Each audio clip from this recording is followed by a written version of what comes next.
হযরত ওমর তিনি মিশরের গভর্নরকে খবর দিলেন। মিশরের গভর্নর এলো, হযরত ওমর বললেন, ও মিশরের গভর্নর, বসো, তোমার সঙ্গে কথা আছে।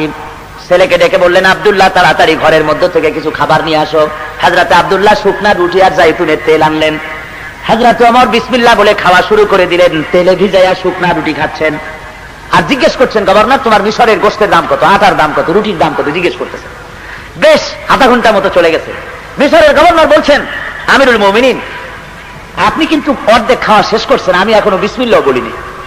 কেন? কই যে শুধুই আচারের তেল আসছে, কোনো গোশত নাই, খাবার নাই, কি দিয়ে খাবো?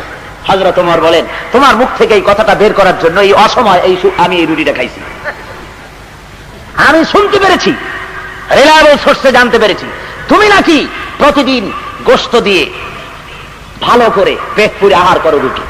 কয় যে হ্যাঁ হুজুর, আমি 3 বেলা গোশত রুটি খাই। হযরত ওমর বলছেন, তোমার মিশরের সমস্ত জনগণ এরকম খেতে পারে? কয় না, তা তো পারে না। হযরত ওমর বলেন, মিশরের গভর্নর, তোমার জনগণ সবাই যখন খেতে পারে না, একা মজা লুটতেছো, কিয়ামতের দিন তোমার এই জিহ্বা জাহান্নামের কেচি দিয়ে কাটা হবে। ও গভর্নর শোনো, আমার মদিনায় দুর্ভিক্ষ দেখা দিয়েছে, আমার জনগণ সবাই খেতে পারে না গোশত রুটি, কেউ পারে কেউ পারে না। সেই জন্য আমি এই জৈতুনের তেল দিয়া আচার দিয়ে আমি রুটি খাই।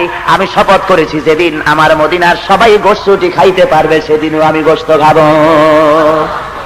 সুবহানাল্লাহ ওয়া বিহামদিহি।